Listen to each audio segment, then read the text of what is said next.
Evangelho de João, capítulo 21. Nós vamos ler dos versículos 15 até o 17. O texto sagrado diz assim: depois de terem comido, perguntou Jesus a Simão Pedro: Simão, filho de João, amas-me mais do que esses outros? Ele respondeu: sim, Senhor, tu sabes que te amo. E ele disse: apacenta os meus cordeiros. Tornou a perguntar-lhe pela segunda vez: Simão, filho de João, tu me amas? E ele respondeu: sim, Senhor, tu sabes que te amo. Disse-lhe Jesus: pastoreia as minhas ovelhas. Pela terceira vez Jesus lhe perguntou: Simão, filho de João, tu me amas? E Pedro entristeceu-se por ele ter dito pela terceira vez: tu me amas? E respondeu-lhe: Senhor, tu sabes todas as coisas, tu sabes que eu te amo. E Jesus lhe disse: apacenta as minhas ovelhas. Se você puder deixar esse texto aberto ou marcado aí na sua Bíblia, a gente vai voltar nele várias vezes aí ao longo da mensagem. A primeira coisa que o Senhor me chamou a atenção foi que quando Jesus está perguntando para Pedro: Pedro, tu me amas? Ele não está abordando um assunto que não tem importância. Há uma expectativa de Deus para comigo e para com você a respeito do nosso amor para com Ele. Na verdade, essa expectativa pode ser claramente entendida quando você olha para o fato de que Jesus classificou isso como o maior mandamento. Quando perguntaram para Jesus qual é o maior de todos os mandamentos, qual é o principal, qual é o primeiro, o que sai na frente dos demais, Jesus nem titubeou, ele disparou na hora: amarás ao Senhor teu Deus de todo o teu coração, de toda a tua alma, com todo o teu entendimento e com todas as tuas forças. E naquele dia o Senhor falou ao meu coração: se esse é o maior mandamento, por que é que se fala tão pouco sobre isso na minha igreja? E eu levei um choque. A primeira coisa que a gente faz é achar o cisco no olho do irmão, em vez de encontrar a trave no nosso. Pensei: é mesmo. Ou como diria o bom carioca da Baixada, é mesmo. Falei: eu nunca vi ninguém pregar sobre amor por Jesus. Já vi pregadores em um momento ou outro fazerem menção da necessidade de se voltar ao primeiro amor, mas desenvolver o tema não. E naquela hora, diante daquela constatação, eu estou pensando: a turma não está fazendo o serviço direito. O Espírito Santo falou comigo: e você, por que é que nunca pregou sobre isso? Eu emudeci. Eu não tinha resposta. Eu fiquei envergonhado.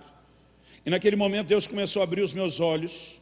E parece que eu comecei a enxergar versículos na Bíblia que eu lia, mas parece que eu nunca enxergava lá. Por exemplo, 1 Coríntios 16, 22. Paulo escrevendo à igreja, escrevendo aos crentes, ele disse: se alguém não ama ao Senhor Jesus, seja anátema. É muito forte o que ele está dizendo. A palavra anátema, na melhor das hipóteses, pode ser classificado como algo abominável, na pior, como maldito. Eu comecei a acordar que o assunto era mais sério do que eu tinha percebido. E de repente Deus começou a me fazer entender algumas coisas que eu quero compartilhar a partir desse texto. Eu quero compartilhar 3 verdades. A primeira delas é o motivo pelo qual Jesus está fazendo a pergunta a Pedro: tu me amas? Jesus não está perguntando algo para apenas ter uma resposta afirmativa ou negativa, apenas para ouvir de Pedro sim ou não. Na verdade, o que está por trás da pergunta de Jesus é a intenção de conduzir Pedro, de levar o apóstolo a uma autoavaliação sincera de onde ele se encontra em relação ao nível do seu amor para com o Senhor Jesus. E eu quero tentar te mostrar isso pela palavra de Deus. Mas o primeiro ponto que eu quero colocar é que todos nós, não apenas Pedro, de tempos em tempos, precisamos de uma autoavaliação sincera. Como está o nível do meu amor para com o Senhor? A razão pela qual eu entendo que Jesus quer saber da intensidade do amor, e não apenas se existe ou não existe amor, tem 2 motivos. O primeiro deles é a pergunta, porque essas 3 perguntas são parecidas, mas elas não são iguais. Na primeira delas tem um detalhe que não tem na segunda e nem na terceira. Jesus pergunta: Pedro, tu me amas mais do que esses outros? O que é que Jesus queria quando pergunta: você me ama mais do que os outros?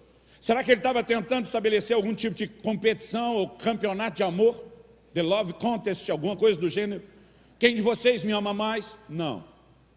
Porque se você seguir a lógica bíblica e a maneira como Jesus trabalhava com seus discípulos, quando eles estavam disputando entre si sobre quem seria o maior, Jesus botou todo mundo no lugar deles, mostrando que aquele tipo de competição não poderia estar ali. Logo, ele não estaria incitando agora nenhuma competição sobre quem ama mais. A razão pela qual Jesus pergunta a Pedro: Pedro, você me ama mais do que esses outros? Só vai ser entendido quando a gente volta lá no capítulo 13 de João, na última ceia. Jesus dá uma notícia aos 12: um de vocês vai me trair. Um de vocês vai puxar o meu tapete. Um de vocês vai me dar uma facada nas costas. Olhe como você quiser para o que Jesus está descrevendo. Quando Jesus fala dessa possibilidade, a maior parte dos apóstolos começa a fazer a mesma pergunta: porventura sou eu? O outro: porventura sou eu? À medida que eles vão perguntando, porventura sou eu, o que eles estão dizendo para Jesus? Eu acredito que eu tenho o potencial de ser esse cara. Eu acredito que eu corro o risco de falhar com você dessa forma como o Senhor está colocando. Mas Pedro, em vez de perguntar como os outros, porventura sou eu, ele afirma justamente o contrário, diz: por ti eu daria a minha vida. O que é que Pedro está dizendo? Enquanto esses cabeção acham que pode ser com eles, eu te garanto que eu não sou. Eu morreria por você. E se eu morreria, da onde é que existe a possibilidade de eu te trair? De jeito nenhum. Agora, a Bíblia ainda diz que Pedro sinaliza para João, cuja cabeça está inclinada, reclinada no peito de Jesus: pergunta quem é. Nesse pergunta quem é, eu entendo que Pedro está dizendo: eu boto a mão no fogo por mim e por você, pelos outros 10 não. Ele está dizendo: talvez alguém que seja tão bom quanto eu, você, João. Mas naquele momento Pedro tinha o que eu apelidei com o tempo do Speed Romário. O que é o Speed Romário? Não é quando o cara acha que é o cara, é quando o cara acha que até Deus acha que ele é o cara. Ou seja, é o mais alto nível de ser o cara. Eu brinquei que Pedro estava com um negócio parecido. Porque ele está dizendo: essa turma toda pode falar com você, eu não, eu morro por você. Eu estou num alto nível de paixão e comprometimento com você, sem chance de eu falhar contigo. Agora, nós sabemos que aconteceu na mesma hora. Jesus dá o que eu brinco ser uma encarada messiânica em Pedro. E diz: Pedro, você morreria por mim? Imagina aquele tom de voz quase como quem diz: você tem certeza? E diz: ainda essa noite, tipo, não vai nem demorar. E diz: antes que o galo cante, você vai me negar 3 vezes. E Pedro ainda tenta entrar na queda de braço: de modo nenhum, Senhor, eu não. Os outros sim, eu não. Mas nós sabemos o que aconteceu. Lá no jardim, quando tentaram prender Jesus, Pedro, a gente tem que dar um desconto, irmão, porque ele até tentou. Ele puxa a espada e diz a Bíblia que ele arrancou um pedaço da orelha de Malco, servo do sumo sacerdote. Cá entre nós, eu não acho que ele queria a orelha. Eu não sei se eu, que assisti muito filme de gladiador, mas eu teria ido no pescoço, na jugular. Com certeza teria sido meu primeiro golpe. Eu imagino que o camarada, talvez no susto, no reflexo, deve ter feito a esquiva. Não precisou nem nada estilo Matrix. Mas naquela ele perde um pedaço da orelha. Pedro, além de dar um golpe mal dado, é censurado, repreendido por Jesus, que manda ele guardar a espada, e ainda cura a orelha do cara. Deve ter sido muito frustrante. Eu acho que nessa hora Pedro pensa: se o senhor quer mesmo ser preso, se o senhor quer mesmo ir às últimas consequências, talvez seja morrer, Deus te abençoe. A Bíblia diz: se cumpriu a escritura que diz: ferirei o pastor e o rebanho se dispersará. Todo mundo vazou, irmão. A verdade é que Pedro chega no Sinédrio, onde Jesus será julgado, e na hora de entrar, a criada reconhece João. Diz a tradição que João fornecia peixe lá no Sinédrio. A gente não sabe confirmar essa informação, mas o texto diz que João era conhecido do sumo sacerdote. E quando os dois chegam, a pergunta que a criada faz na porta é a seguinte para Pedro: você também é discípulo dele? O que é esse também? Esse nós já sabemos que é. E você? Aí Pedro diz: eu não. Ele nega uma, ele nega duas, ele nega a terceira. Na terceira, o Evangelho de Marcos, escrito sob a mentoria e tutoria de Pedro, diz que ele falou imprecações. Uma outra tradução diz que ele praguejou. A verdade é que Pedro xingou alguém. Eu espero que ele tenha xingado quem está perguntando, porque do jeito que o texto está, às vezes é difícil entender quem ele xingou. Eu espero que ele não tenha xingado a Jesus para tentar provar que não era seguidor dele. Mas o fato é que depois da terceira o galo cantou, e quando o galo cantou, a ficha de Pedro caiu. A Bíblia diz: saindo, ele chorou amargamente. Agora Jesus encontra o Pedro, que descobriu que ele não é tudo aquilo que achava que era. E a pergunta de cara de Jesus para ele: e aí, Pedro, você ainda acha que é o cara? Você me ama mais do que esses outros? A segunda razão para a gente entender que a pergunta é uma avaliação do nível, é o jogo de palavras que foi usado no original grego. Essas coisas se perdem na tradução, seja para o inglês, para o português, né, para o espanhol, para a maioria das línguas que conhecemos. No original grego eles tinham palavras distintas para falar de conotações diferentes de amor. Então tem uma palavra grega pouco usada, pouco conhecida, chamada storge. Ela fala de amor familiar. Só se usa isso no contexto familiar. Existe a palavra grega ágape. A pergunta que Jesus faz para Pedro é uma derivação do ágape, agapau. Pedro, tu me amas, agapau. É o amor perfeito, é o amor sacrificial, é o amor do tipo de Deus. Agora, quando Jesus pergunta, você me ama, agapau, a resposta de Pedro lá de cá é, tu sabes que eu te amo, filéu. Filéu é amor fraternal, amor de amigo, amor de irmão. Há uma quarta palavra que não tem nada a ver com o contexto, assim como storge não tem, só para você entender, que é eros, é o amor de conotação física, do aspecto sexual. Quando o marido dissesse para a esposa, benzinho, vamos fazer amor, ele iria usar essa palavra. Ele estava sendo específico, direcionando exatamente o que ele quer. Então eles usavam essas palavras exatamente dentro de um contexto. Quando Jesus pergunta, e aí Pedro, você me ama agapau, o amor sacrificial? Ele está dizendo, e aí, você ainda sustenta aquele negócio de que você quer morrer, se sacrificar por mim? E Pedro lá de cá responde, o que a minha geração, a de vocês talvez já não conheceu a propaganda, diria, amar eu amo, mas não é aquela Brastemp. Imagina a moça perguntando para o namorado ou para o noivo, benzinho, você me ama? Ele respondendo, te considero muito.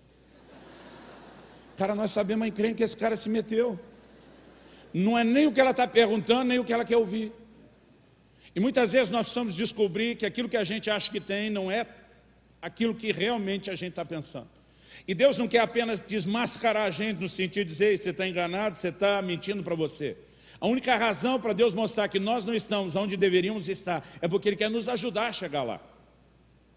E Ele está tentando mostrar isso para Pedro. Na segunda pergunta, nós temos o mesmo jogo de palavras. Pedro, tu me amas, agapau? Ele responde, tu sabes que eu te amo, filéu.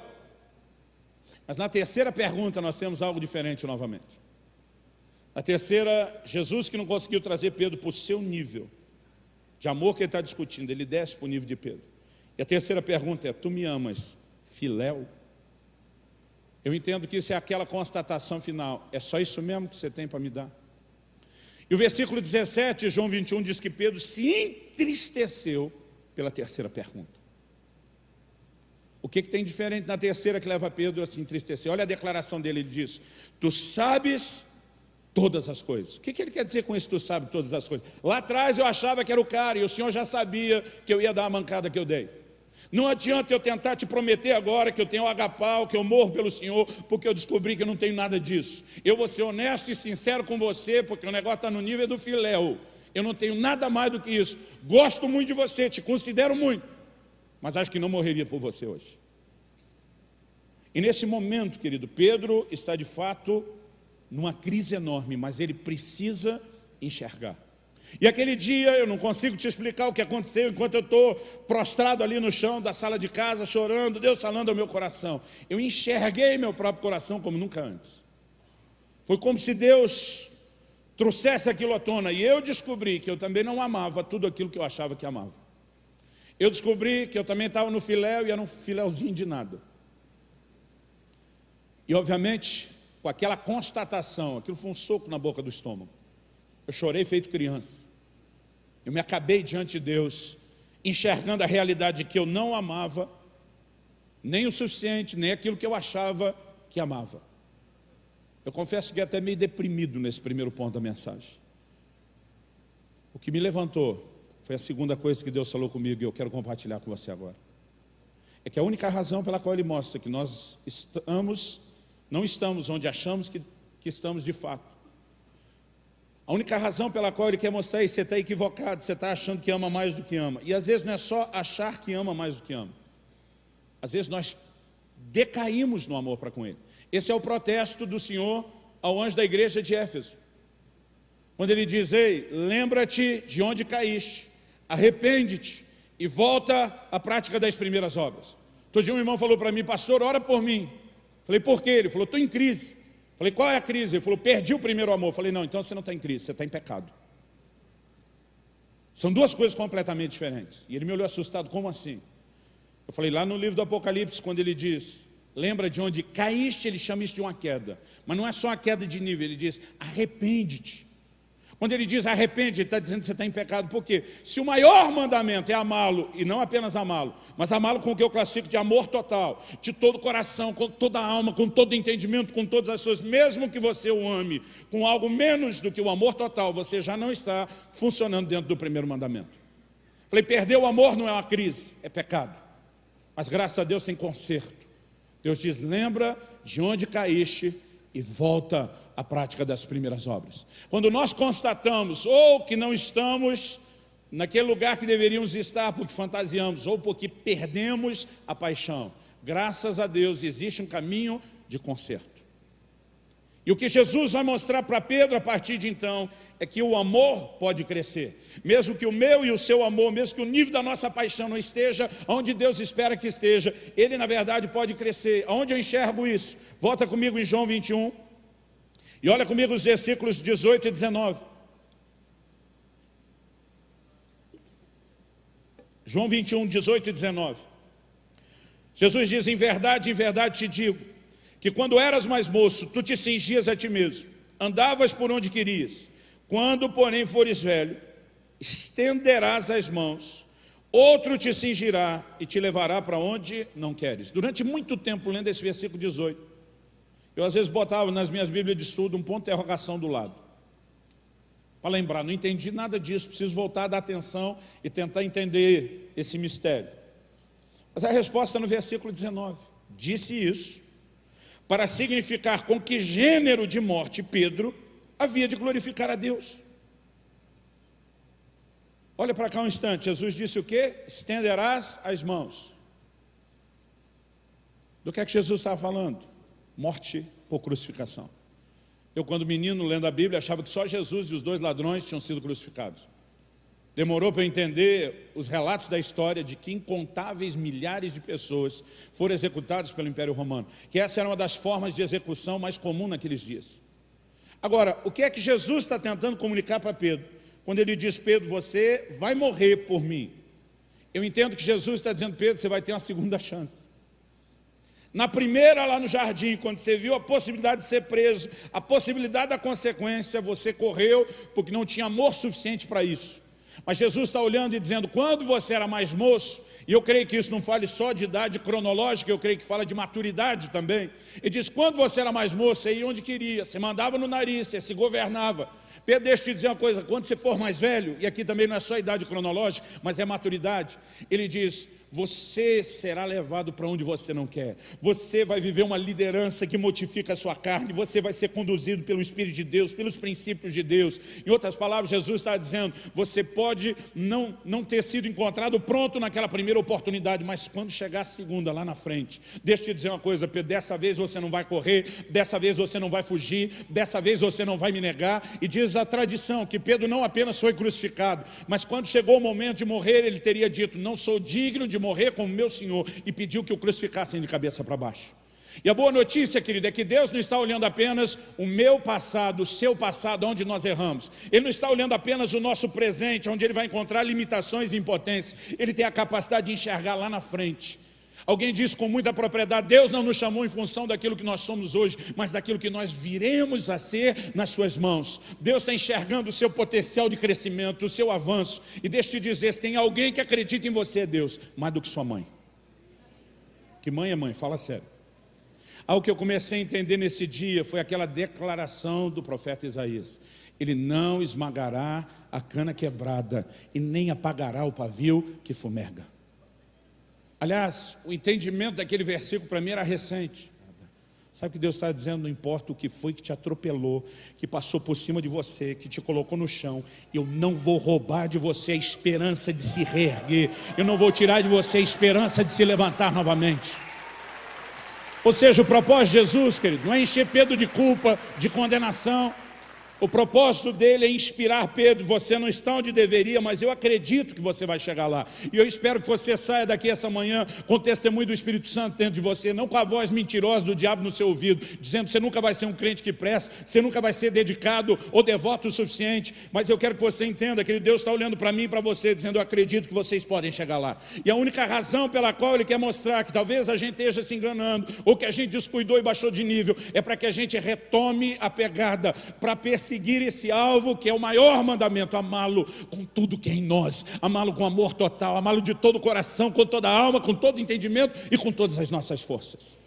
Agora, é interessante o que está acontecendo aqui com Pedro, porque o Senhor, ao sinalizar que o amor pode crescer, Ele está apresentando um caminho prático. Ele está dizendo: Pedro, vai chegar um momento em que você estará pronto para morrer por mim. Você pode não ter agapau agora, mas eu vejo você caminhando para lá. E a terceira e última coisa, que eu quero encerrar. Jesus fala de algo que eu acredito que pode ser um termômetro. E essa terceira coisa, que eu quero chamar de um termômetro, pode te ajudar no primeiro aspecto que nós falamos, fazer a sua autoavaliação sincera. Pode te ajudar no segundo ponto que nós abordamos, a ver se o seu amor está ou não crescendo. A terceira coisa que o Senhor me ensinou aquele dia foi que o amor, ele não se expressa apenas por meio de palavras, mas principalmente por meio de ações. Cada vez que Jesus pergunta: Pedro, você me ama?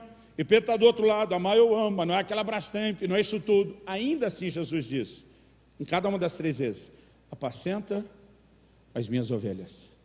Em 1 de João 3,18, a palavra de Deus diz: amados, não amemos de palavra nem de língua, mas de fato e de verdade. O que a Bíblia está querendo dizer? Não adianta só você dizer a alguém que ama. Se o irmão está com necessidade, você fecha o coração, não faz nada por ele, o que adianta dizer que ama? Não quer dizer que não seja importante declarar amor, mas só palavras sem ações não nos leva ao lugar que nós deveríamos estar.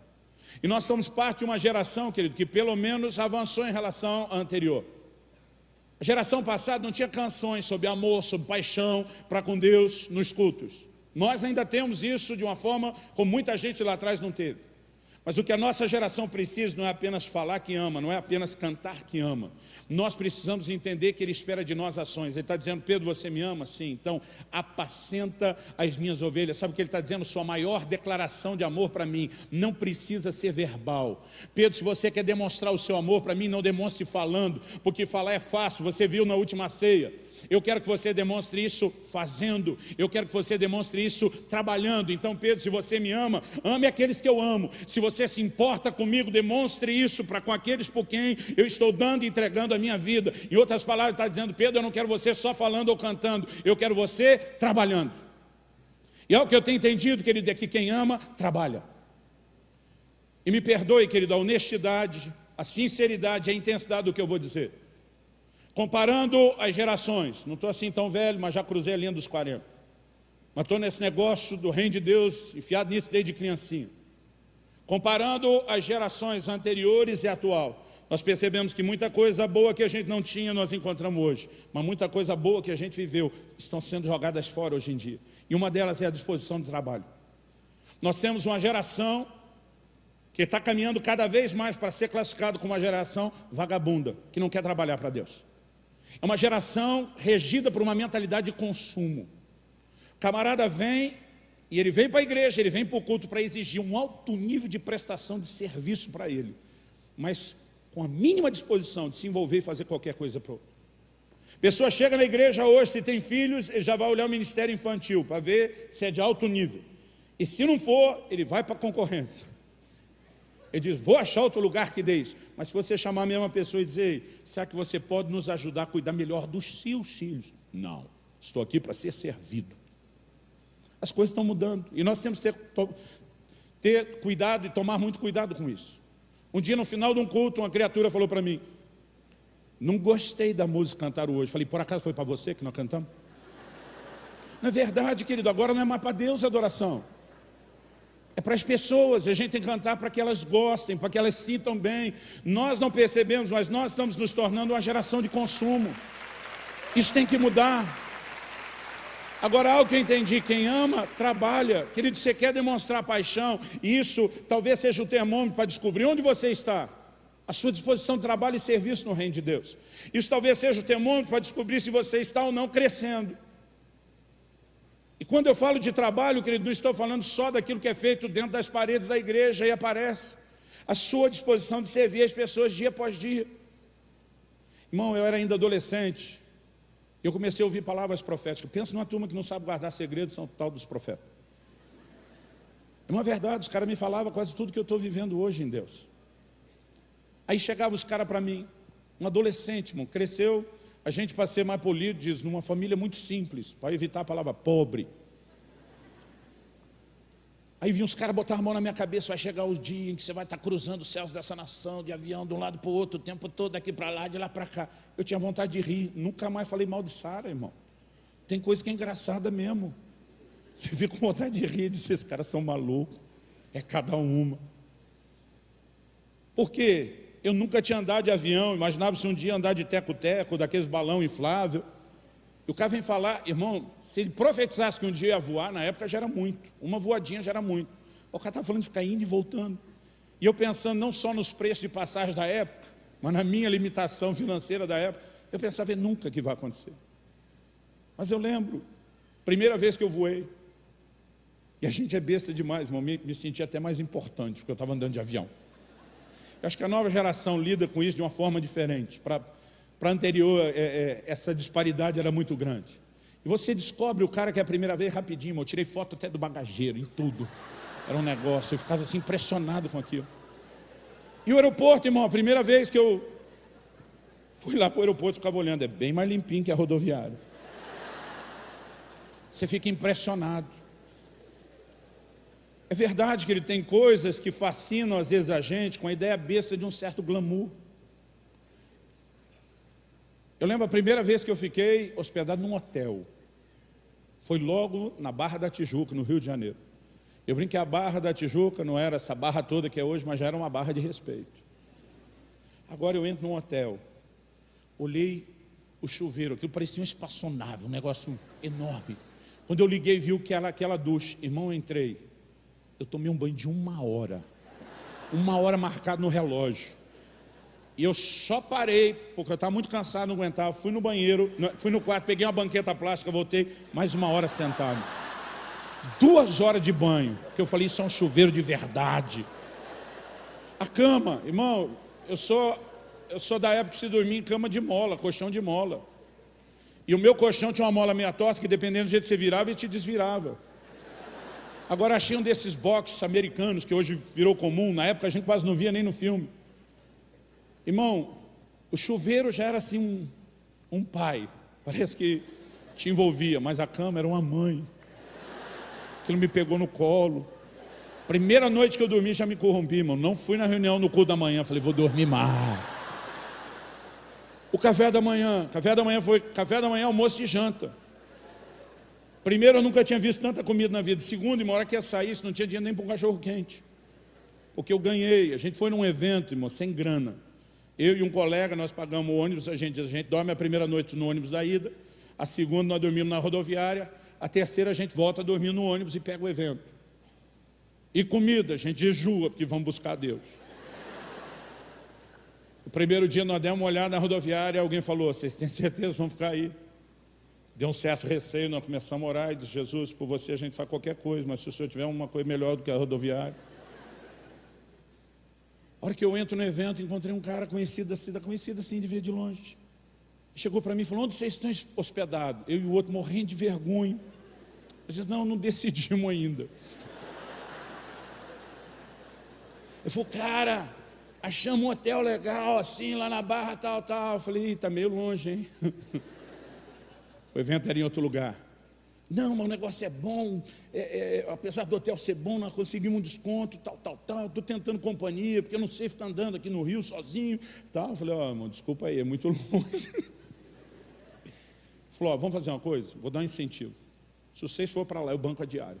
O que eu preciso é companhia, senão vou ficar me perdendo, o negócio vai ser feio. Você sabe voltar de lá? Sei, não vão andar de ônibus, mas sei. Ele disse, se vocês forem, quantas noites vocês vão ficar? Só essa. Ele falou, está mais fácil. E aí nós ganhamos a diária. Estou lá eu, irmão, olhando aquele café, pensando, vai acabar a hora que eu sair. Foi café da manhã, almoço e janta. Então, nas primeiras viagens, irmão, eu comecei a descobrir um glamour de uma vida que eu não conhecia, aquilo me fascinava. Não vou te dizer que não. Irmão, aquela empolgação do aeroporto sumiu logo. Eu não aguento mais aeroporto, não aguento mais check-in nesses últimos anos. Não aguento aquela voz que fica falando no alto-falante. Voo 3780. Irmão, eu tenho a vontade de gritar, fala direito! Outro dia alguém falou, não, pastor, é que é uma gravação. Eu falei, eu sei, alguém devia ter gravado direito. Aeroporto do Galeão, onde eu mais sofro. Sabe por quê, querido? Chega uma hora, não empolga mais. A comida, eu comi o melhor dessa terra. Meu tamanho não deixa esconder. Mas eu lembro de uma ocasião que eu fui na casa, eu não sei se chama aquilo de uma casa, uma pequena cidade, pensa numa mansão. Cheguei no aeroporto, os caras me pegaram com um carro que até hoje não sei o que é. Não, na real, não sei o que é aquele carro, nunca vi antes, nunca vi depois. Um chofer, irmão, de cap na cabeça. Pensa num negócio chique, eu no banco de trás. Pararam, desci, aquela mansão imponente. Marido e mulher na porta, me esperando para dar as boas-vindas. Do lado dele, duas empregadas uniformizadas, parecia coisa de filme. Quando eu entrei, ele me cumprimentou, me saudou, falou, pastor, enquanto o senhor estiver debaixo do meu teto, o que desejar a sua alma, contratei essas duas cozinheiras em tempo integral para lhe servir. Eu, sério? Ele falou, e não estou falando só de qualquer culinária do Brasil, qualquer culinária do mundo. Nós estamos em São Paulo. Falei, ótimo. Falei, já dá para pedir o negócio, cardápio de amanhã? Ele falou, pode.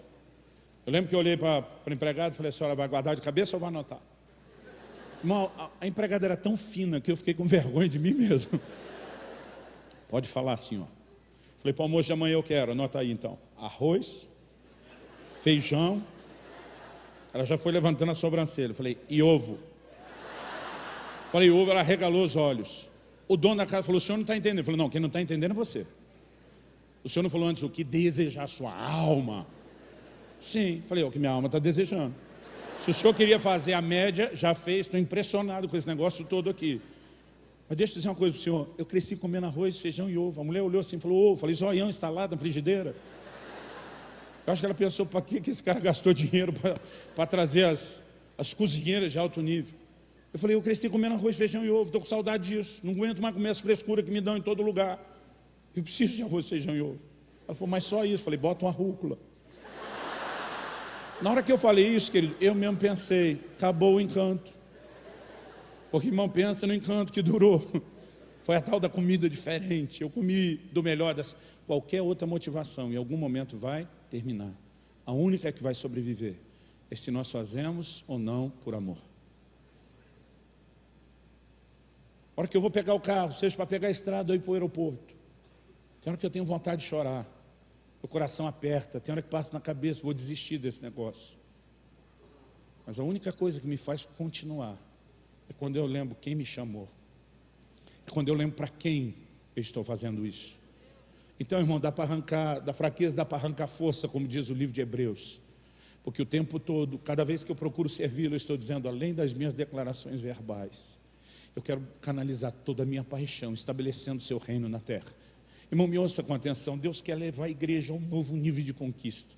Deus quer levar a igreja a entrar em territórios nunca antes conquistados. Mas a nossa geração só tem um remédio para conseguir cumprir o propósito de Deus para ela. Não é motivação, não é encorajamento, é o despertamento da paixão que vai nos levar a cumprir a grande comissão. Você olha aqueles discípulos no início, irmãos, os caras eram ameaçados, eram presos, eram torturados, eram martirizados e eles eram imparáveis. Porque o que os movia não era nenhum tipo de recompensa terrena. O que eles queriam era o sorriso do Senhor Jesus de satisfação. Aquele que disse, eis que cedo venho e comigo está a minha recompensa para dar a cada um segundo as suas obras. E uma frase que eu mais espero ouvir na minha vida é o dia que eu vou cruzar os portais da glória e vou ouvir ele dizendo, servo bom e fiel, entra no gozo do seu Senhor, vê aquele sorriso de satisfação dele, vai me fazer resmungar, valeu a pena, qualquer coisa valeu a pena. Nós precisamos entender Eu quero que você fique em pé para parecer que está acabando. Nós precisamos entender que amá-lo é, de fato, o maior mandamento, sim. Mas Deus não quer que você cumpra o maior mandamento apenas com senso de obrigação. Eu tenho uma ordem de Deus na Bíblia. Todos os maridos e futuros maridos, vocês sonham casar, tem uma ordem de Deus. Qual é a ordem de Deus? Maridos, amem as vossas esposas. Amor, querido, não é um sentimento que Deus espera que espontaneamente brote no coração do marido. É uma ordem que Ele nos deu. Amar a esposa não é opcional, é uma ordem de Deus. Ponto final. Isso significa que isso é uma decisão que cada um de nós faz. É uma entrega que nós escolhemos fazer. Agora, ainda que seja minha obrigação amar minha esposa, esse ano nós vamos fazer 22 anos de casado. Se cada manhã que eu acordo ao lado dela eu dissesse, amo você, fazer o quê, né? Deus mandou. Eu não acredito que nosso relacionamento teria durado.